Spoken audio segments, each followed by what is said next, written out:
It's Thursday afternoon at 2, and I'm there with my granddaughter Ava, and we were talking about inspiration in art.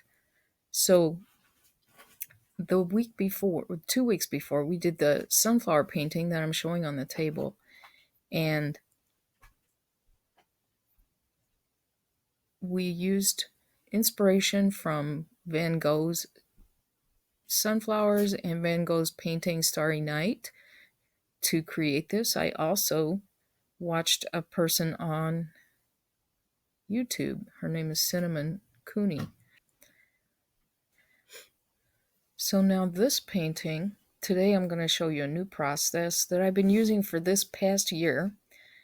You can follow along, but you can also just watch and then do it on your own later. And I'm just going to show you things that I did and how I did it and talk to you about my inspiration with other artists and do the things that are on my paintings. So this painting that I'm showing you, I did about a year ago, and I did it with poured painting. So the top half of the painting was poured and the bottom half was poured. The trees were poured separately and the ocean was poured separately.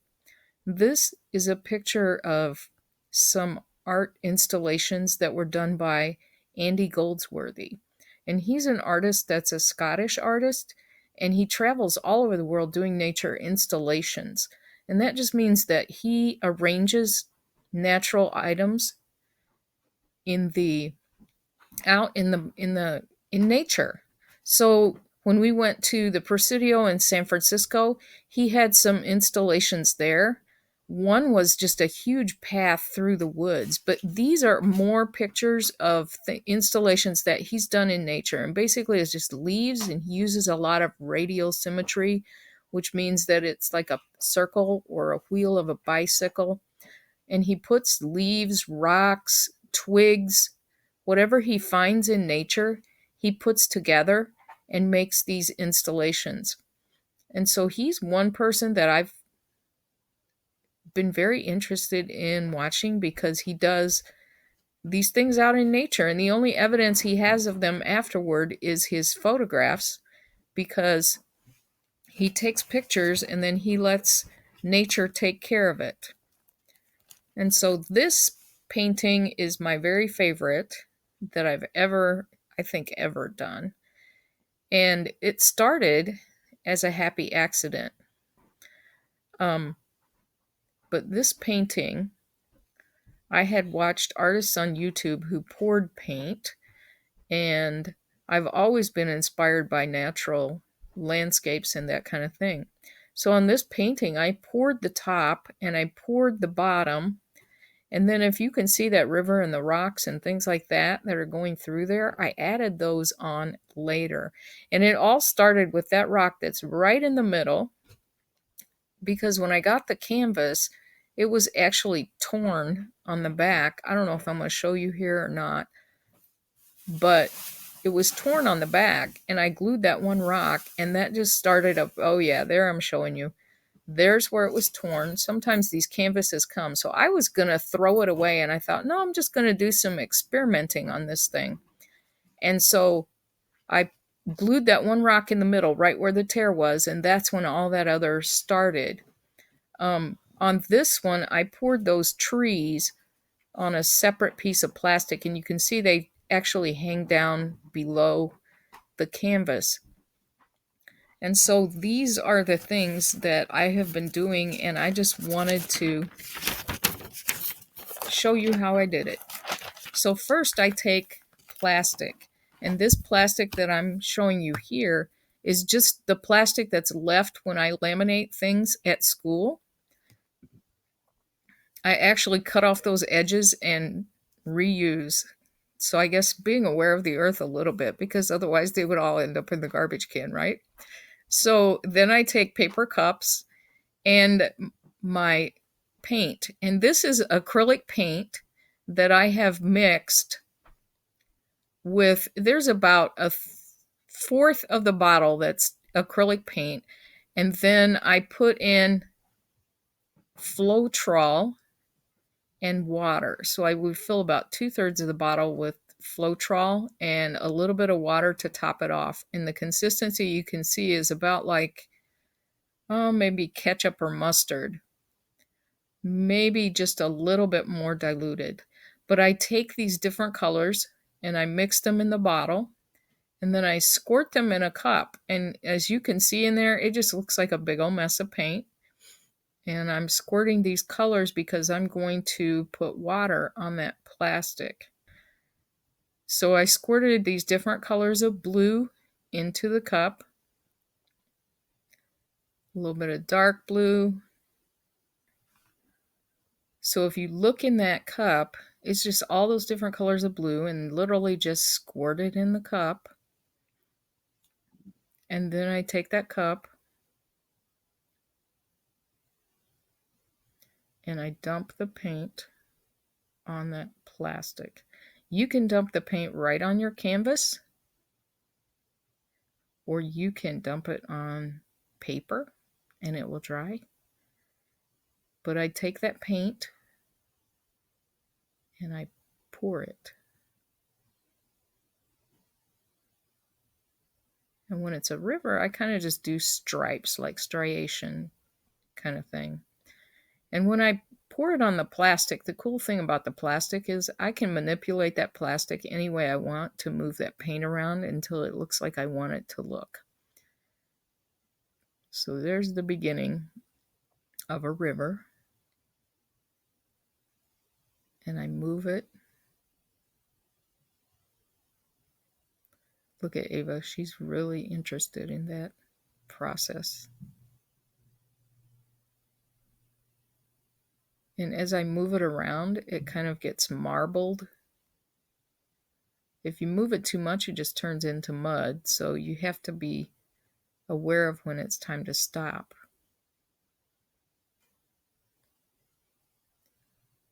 But that's how I do it.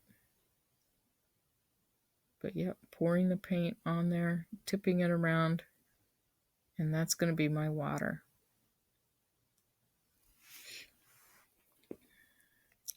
Now the thing about those things is when you pour it on the plastic skin, it doesn't have air circulation from the back of the canvas. So it literally takes 3 days for that paint to dry. Usually, because it's pretty thick paint. Now we're going to do Ava's picture. So I took cardboard and just painted it white for this. You could get white cardboard. You could pour it right on the brown cardboard. But cardboard has to lay flat because it will soak some of that water into it and get wrinkled. Okay, so Ava's ready to pour. And the first time I helped her pour, or managed, probably just mostly did it myself, and tipped the paint around. Now the rocks that she placed on there, if they're in the paint, they will glue themselves down.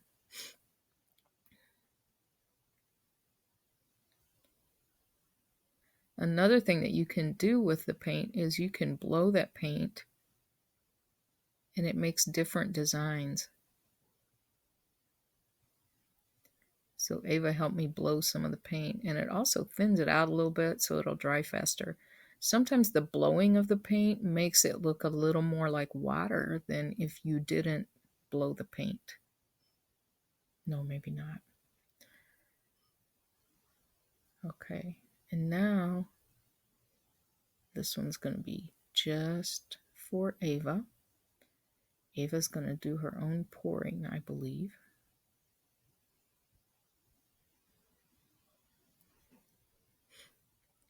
And then this is a background that I had poured before.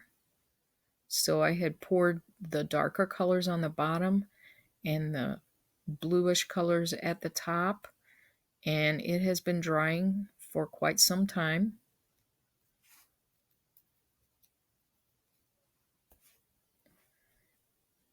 And what I do with that is I take those skins that were on the plastic that I poured before. There's my tree and a smaller tree.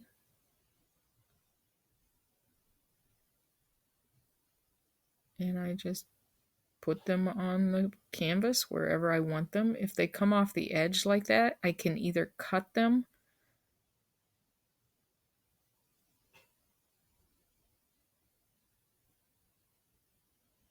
or just let a little bit of it hang over the edge. One thing though is I have to figure out how to reinforce when I let them hang over the edge because they tend to break very easily.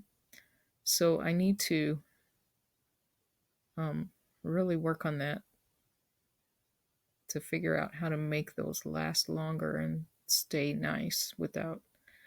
Yeah, because last summer I moved them around a lot. I took my paintings to different art fairs, and so that was hard on them if they were being moved around and they had those edges that hung over the edge of the canvas like that, because literally it's just on plastic. So here's a river I poured before. I moved my trees up a little and I'm going to put my river across there. Now that's on that lightweight plastic, so I definitely don't want it hanging over. So I go ahead and cut it at the edge of the canvas and place my river at the bottom. Then when I have all the things on there the way I want them, I can use E6000 glue or hot glue to glue them down. But the thing I like about these skins is that with that plastic, with the kind that's on the laminating sheets, you can actually just peel the plastic right off and lay it down.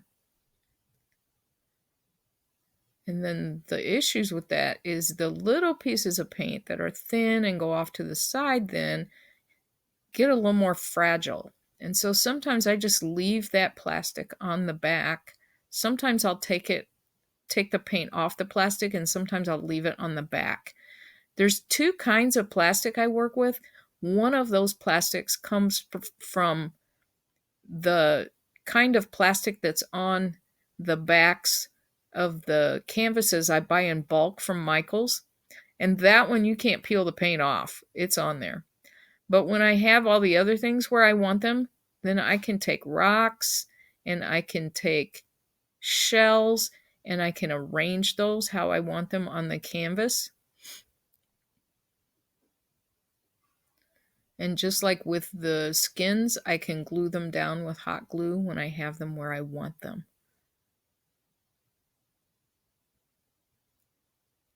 Now Ava's helping out. She loves that process of putting rocks and arranging rocks. So here I'm putting some rocks along the edges of my river.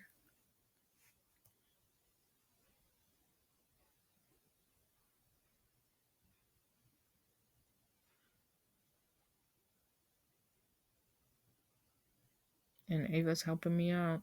There we go. Here, Grandma, how about these rocks? I like these rocks. Let's put these right in the water.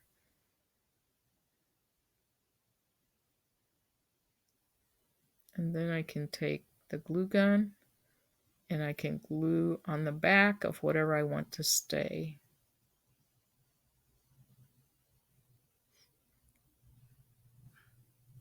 Now this is a bag of sand.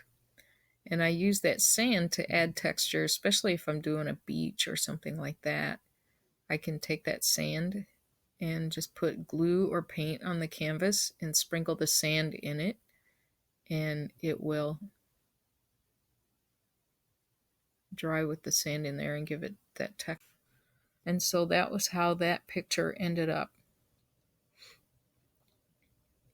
Now Ava's ready to pour.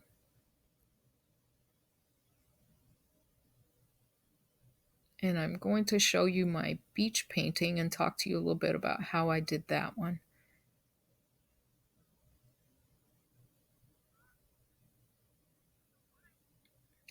So this is a painting that I did for my sister-in-law a couple of days ago. Poured the water and blew with the straw to make that texture, to make the waves. And then I painted the feet on. And I'm bringing it back today because all of that is dry. We put sand in the paint on the beach sand part. I just poured the paint colors and then I took the sand and sprinkled it on the top. And today I'm going to add some seashells. So I'm just going to take those seashells and hot glue them where I want them on the canvas. I had some seashells that I got from Hawaii, that I brought back from Hawaii, and to put them on the canvas. You can do that two ways. If you put them on before the paint dries, the paint will hold them on. And if you wait until the paint dries, then you have to use hot glue or E6000 glue. And I just put a few shells on the painting. Some of the paintings I will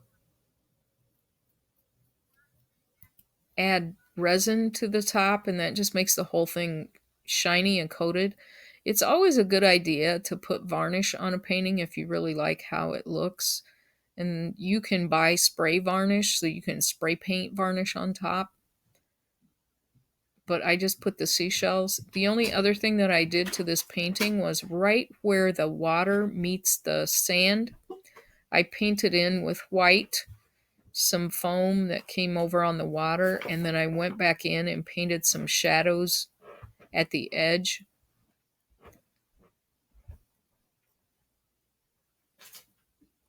But yep, I'm just gluing down the seashells.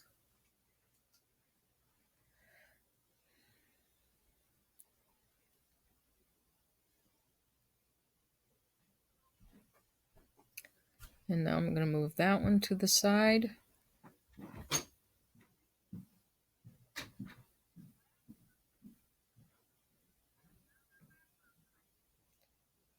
And show you some of these cardboard pours. So this cardboard I had painted with like an ombre with the blue paint. I took very light blue paint and faded it to white. Now Ava's ready to pour on her canvas. See how quickly Grandma sticks her hands in there and says, "No, let's get this."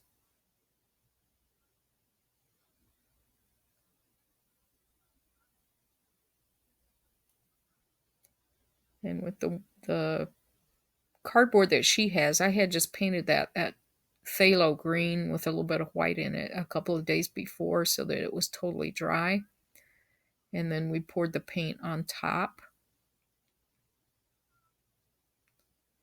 And again, you can see that paint as it slides. You see different designs and colors coming out in it. And you see the marbling happening or not.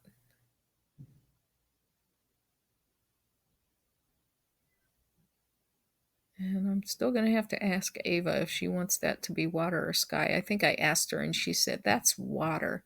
That's ocean."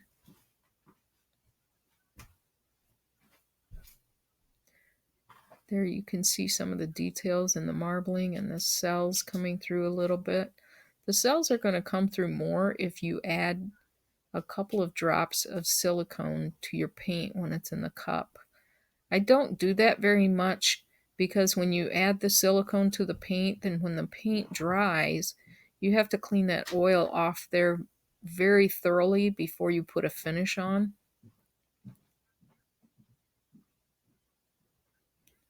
And otherwise your finish, your resin or your varnish won't stick to those areas that have the oil. So you have to be very careful if you use the silicone in the paint. It makes really nice effects. But for the water, I think it looks great with just the paint. So I don't usually put silicone in my paints to make water. And now Ava's ready to put some rocks back in.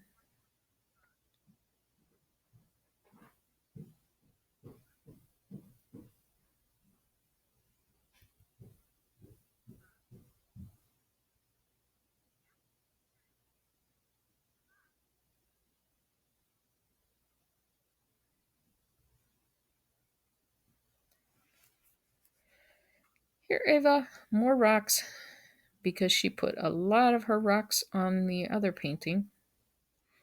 And now that she's adding these rocks when the paint is wet, when the paint dries, it will act like glue and it will just hold those rocks right on the paint. What you can't do if you're using wet paint with rocks is you can't take that rock up and turn it over and think you're going to use it without having blue color on it, because it will color it. But you can also, when the paint is wet, you can wipe paint off the rock if you get it on in a place where you don't want it. Another thing that you can add is you can add trees with leaves. We had some artificial leaves and some eucalyptus leaves that day. But she really wanted them to stand up straight. And you could do that. You could make them stand up straight. Just poke a hole in your cardboard and stick the stem in the cardboard, and then your leaves or twigs or flowers or whatever you decided to put in would stand up straight.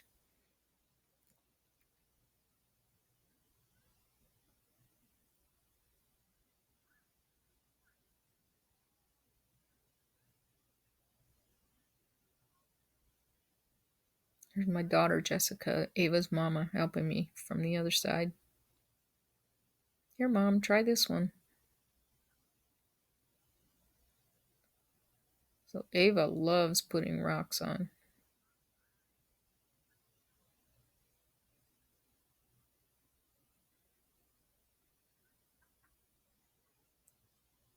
And I was ready for her to be done, and she wasn't quite done. So then I'm like, okay, Jess, take it now before she covers up all the water with rocks.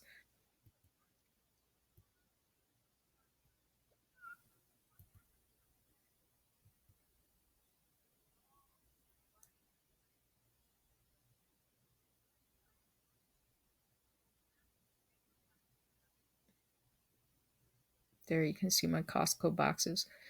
And we were talking about, you guys were doing diorama. And so this is something that you could use. If you're doing your diorama, you can make your water with the poured paint, or you can make your trees with the poured paint. Ava's ready to dump. She loves that process. Here, Grandma, I put it right here. Oh, Grandma, there's not much left.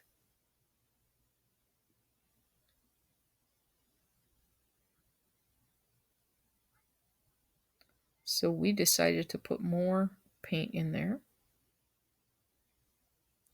Now, if you paint on a canvas, you have to put something underneath the canvas to hold it up off the tabletop, because the edges will drip. And so if you don't want them to stick to your tabletop, you got to prop them up. So that's what I use, those paper cups. I just turn those paper cups upside down and prop the canvas up on the cups, and then it can dry without sticking to the tabletop.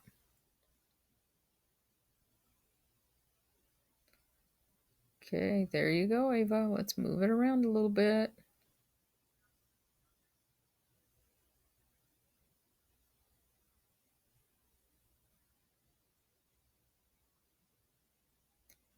Now, the technical name for this is literally a dirty pour, and that's pretty much what it looks like. Putting all that paint in a cup, dumping it on there, but the cool designs you get from it are just, I love them.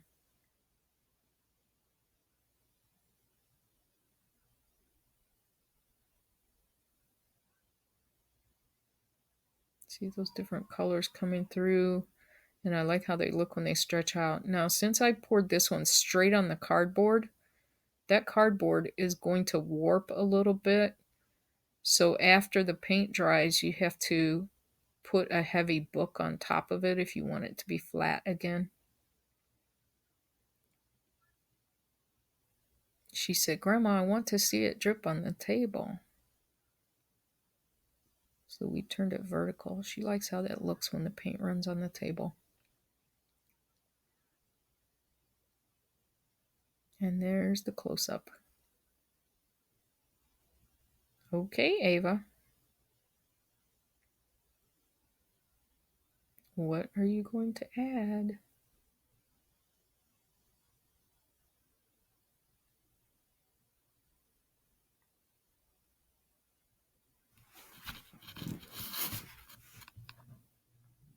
So we're mimicking a beach now because Ava said she wanted sand. Now look at this, because this is a cool thing that happens. You can take that plastic and drag it through your paint, and it will blend and mix those paint colors smoother than any brush you could ever use. And then it will also allow something called lacing, where the white will make like lacy shapes. And here is the adult version of finger paint, because I wanted my sand to touch my water.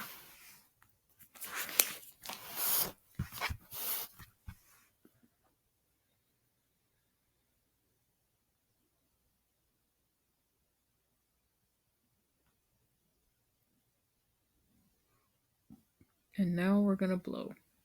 So I gave Ava her own straw, and she is blowing.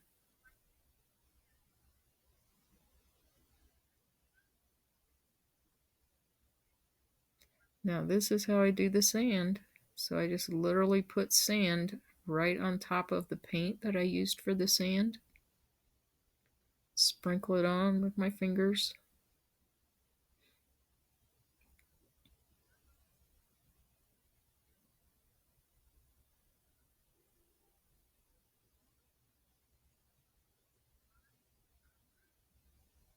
Ava's not making the distinction between water and sand. She just puts it wherever. For her, the most fun in this whole thing is getting her hands in the paint and on the rocks and on the sand and on the shells. She loves that part.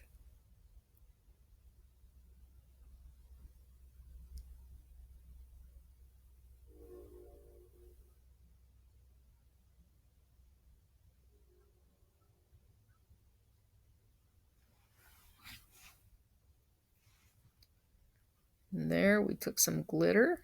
Ava chose some purple glitter, and we put some purple glitter right on top of the water.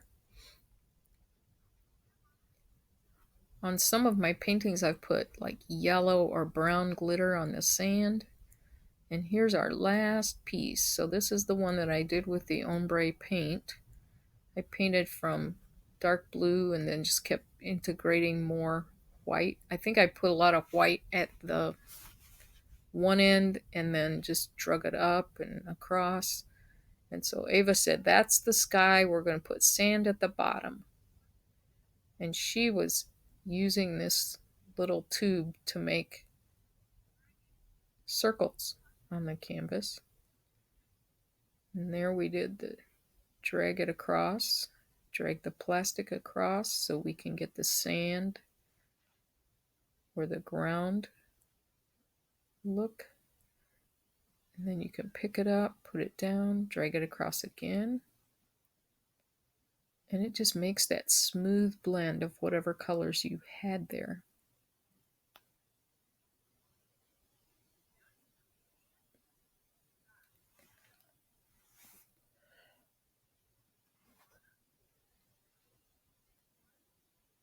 Now, Grandma's going to put a river. Ava's still making her circles. So we cut a piece off, and we're putting some water. And this time I decided to peel the plastic off the back of the river and put the river on the sand.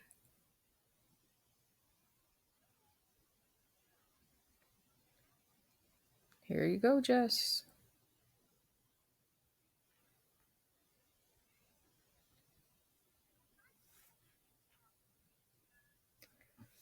So I think that really what I just wanted to share with all of you was all the different ways that we inspire each other as artists. And there's the bye.